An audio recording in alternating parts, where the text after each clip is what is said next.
Un saludo afectuoso en el nombre de nuestro Señor Jesucristo para cada uno de nuestros radio escucha. El anhelo de mi corazón es que usted sea bendecido a través de la palabra de Dios. La reflexión del día de hoy la he titulado Oremos y escojamos bien. El ambiente político se ha tensionado al grado de haber dos escenarios bien polarizados, dos candidatos a la presidencia de la República con enfoques diferentes y una atmósfera de temor e inseguridad en algunos de nuestros compatriotas. Un sector importante de la población chilena habla en una forma reiterada que debemos construir un nuevo país, un Chile más inclusivo y progresista, subir los impuestos a los más ricos, pero sin una concepción bíblica de Dios. Otro sector enfatiza una mayor seguridad y reacción ante el mal endémico de la delincuencia, terrorismo, narcotráfico y generar una política que produzca un crecimiento que beneficie a las clases más postergadas. Afianzar un respeto a la familia, a la vida, pero sobre todo gobernar democráticamente hacia el futuro, no quedarse en las cosas del pasado que dividen a los chilenos, sino unidad en el trabajo hacia el futuro. De allí la importancia de participar activamente a través del voto y de nuestra influencia cristiana. El pueblo cristiano que tiene luz de Dios no puede permanecer en la indiferencia. Por eso es muy necesario que el ciudadano, y específicamente el cristiano, sin apasionamientos partidistas, sino con realismo, se interese en conocer a las personas que esperan gobernar Chile y quienes están detrás de los futuros gobernantes o de quién va a asumir la mayoría democrática en las elecciones próximas. Nosotros como líderes de Dios debemos entender el mundo espiritual y derramar nuestro corazón delante de Dios pidiendo sabiduría en esta hora clave. Le invito a no clasificar a los candidatos de izquierda y de derecha, sino como personas y su plan para Chile. La autoridad espiritual que se nos ha delegado en Cristo es desbaratar los planes del diablo, así como lo dijo Juan el apóstol. Para esto apareció el Hijo de Dios, para deshacer las obras del diablo. Apreciado auditor, algunos recordarán que en una de las reflexiones pasadas dije que la palabra ideología es sencillamente el conjunto de ideas, un conjunto de ideas. Y la gran batalla que tiene el hombre y la mujer de hoy es en la mente. Muchos cristianos no disciernen la filosofía humanista que está imperando en las universidades. Los cristianos no solo tenemos que evangelizar las personas, sino sus ideas. Hay que tener una cosmovisión bíblica, porque el ataque directo es a través de la filosofía de pensamientos. Es sorprendente que muchos cristianos se identifiquen con una filosofía humanista y no velen por vivir la cultura del reino de Dios. Esto es interesante, poder reflexionar al respecto. Establecer los principios del reino. Observar los fundamentos que tuvieron algunas naciones para progresar. No fueron erradicar la idea de Dios, sino aplicar sus enseñanzas. Aplicar el fundamento bíblico. Naciones exitosas en el plano económico y en la gobernabilidad tuvieron su fundamento precisamente en Dios. Cuando las personas e ideologías que sustentan rechazan o ignoran a Dios y subestiman los principios de gobernabilidad expresados en las Sagradas Escrituras, sutil o abiertamente, el maligno comienza a trabajar. Por eso que me parece oportuno leer las palabras del apóstol San Pablo. Cuando escribe a los Corintios, y él dice en el capítulo 10, versículo 4 y 5, porque las armas de nuestra milicia no son carnales, sino poderosas en Dios para la destrucción de fortalezas, derribando argumentos y toda altivez que se levanta contra el conocimiento de Dios y llevando cautivo todo pensamiento a la obediencia a Cristo. El objetivo del maligno es conquistar la mente, porque si logra controlar la forma como pensamos, entonces va a controlar la manera de vivir. Salomón dice, porque ¿cuál es su pensamiento en su corazón? Tal es él. Somos lo que pensamos, lo que hacemos, lo que sentimos, lo que creemos será determinante cómo pensamos. Por eso que nosotros como predicadores siempre estamos diciendo que la palabra de Dios, los principios, los dichos de Dios tienen que renovar nuestra forma de pensar. La manera de pensar bien es cuando los pensamientos de Dios inundan nuestra mente, se establece en nuestra mente y corazón. Son los principios divinos los que determinan nuestras decisiones. O sencillamente optamos por seguir la corriente de este mundo y seguir la inclinación del corazón perverso. La estrategia del maligno, apreciado auditor, es colocar en la mente de las personas sus mentiras, sin que la persona se dé cuenta. Reitero, todo lo que pensamos de nosotros mismos, lo que pensamos de la vida, lo que pensamos de Dios, lo que pensamos de las circunstancias, de quién debe gobernar nuestro país o de nuestro prójimo, va a ser determinante si tenemos un pensamiento correcto, con una cosmovisión bíblica. Eso es fundamental.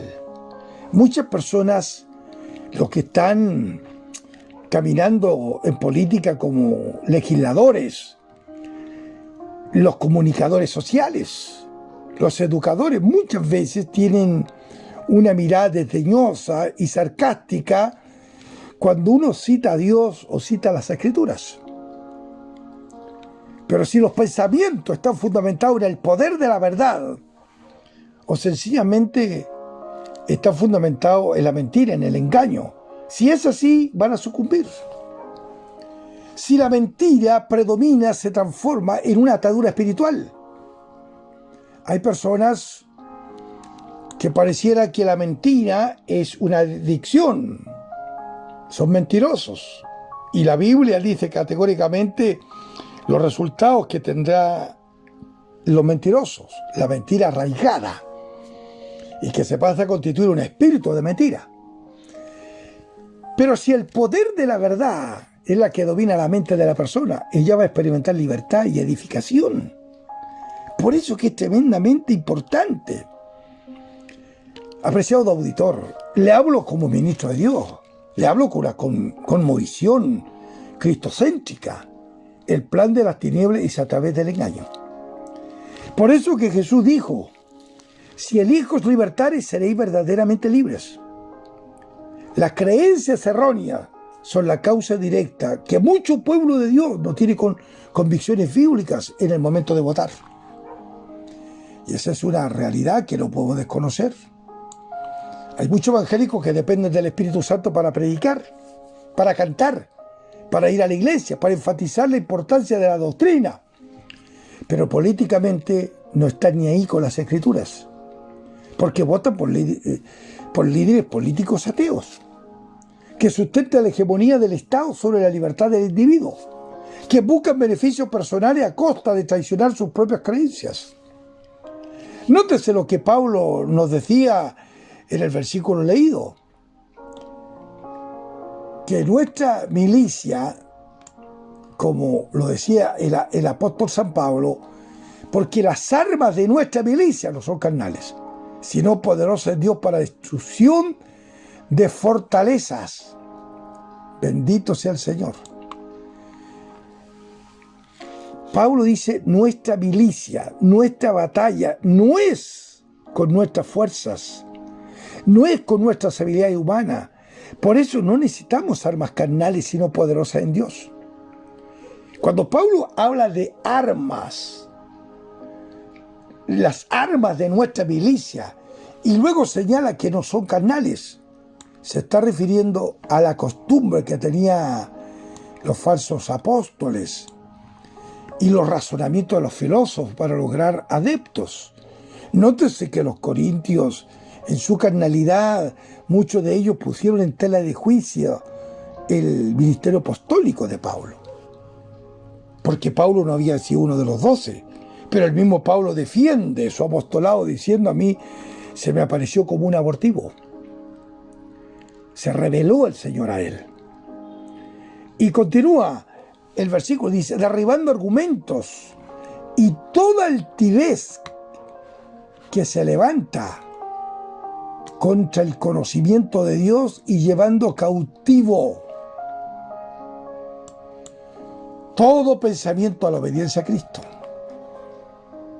Qué verdad más grande. Todo lo que se levante contra el conocimiento de Dios debe ser desbaratado. Uno de los candidatos no concibe a Dios en su vida y acciones. Recién está comenzando a hablar algo. Lo ha dicho en otras ocasiones. No cree en Él, ni considera atendible lo que le enseñan. El otro candidato no tiene un conocimiento pleno de Dios. Podemos señalar que la revelación de Jesucristo en forma personal no se ha hecho evidente. No obstante, dice creer en Dios, así como sucedió con nosotros. Muchos de nosotros creían en Dios, pero la revelación de su mensaje todavía no venía en su plenitud. Esa misma concepción de Dios le hace al hombre valorar la libertad. Entonces uno tiene que pensar, la libertad. ¿Quién de los candidatos me garantiza mayor libertad de expresión, libertad religiosa, libertad en todos los aspectos? No libertinaje. El libertinaje es hacer lo que yo quiero y no lo que debo. La libertad es hacer lo que yo debo hacer. Esa es la libertad espiritual. Porque a libertad el Señor nos ha llamado, no a libertinaje, como dice el apóstol San Pablo. Uno de los candidatos, su enfoque es fortalecer el Estado. Y el individuo pierde poco a poco su libertad y genera un ambiente de inseguridad para el desarrollo económico como nación.